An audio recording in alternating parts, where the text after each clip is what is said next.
સમસ્ત ગુજરાત પ્રજાપતિ યુવક મંડળ દ્વારા અમદાવાદના વસ્ત્રાલમાં આવેલા માધવ ફાર્મ ખાતે 5108 દીવડાની મહાઆરતી તથા રાસ ગરબાનું મહોત્સવનું આયોજન કરવામાં આવ્યું હતું।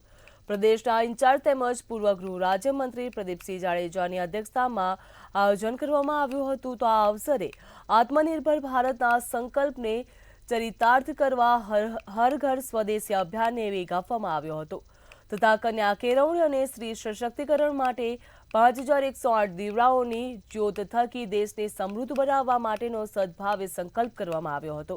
આ કાર્યક્રમમાં અંદાજિત 14 થી 15,000 લોકો સહભાગી થયા હતા। જ્યારે ગુજરાત ભાજપના પ્રદેશ પ્રમુખ તેમજ રાજ્ય કક્ષાના મંત્રી જગદીશ વિશ્વકર્મા, અમદાવાદના ધારાસભ્યો તેમજ કાઉન્સિલરો, ગુજરાત પ્રદેશ ભાજપના મહામંત્રી રજનીશ પટેલ, ઉપપ્રમુખ ગોરધન ઝડફિયા પણ ઉપસ્થિત રહ્યા હતા। હૃદયના ભાવથી સ્વાગત કરી રહ્યું છે। સાથે સાથે અમારે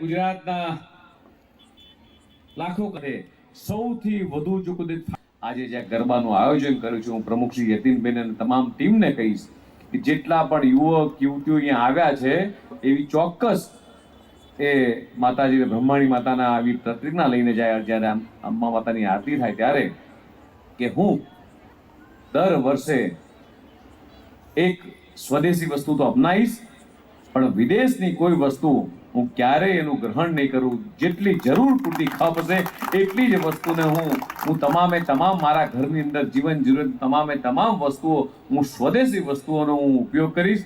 આત્મનિર્ભર ભારત સંકલ્પ અભિયાનને સાકાર કરવા માટે આ મંડળના પ્રમુખ યતીનભાઈ પ્રજાપતિ અને એની સાથેની આખી ટીમે આની સાથે મહિલા સશક્તિકરણ અને કન્યા કેળવણીને સાંકળીને લગભગ 10,000 કરતાં વધારે લોકોની ઉપસ્થિતિમાં કાર્યક્રમનું આયોજન કર્યું।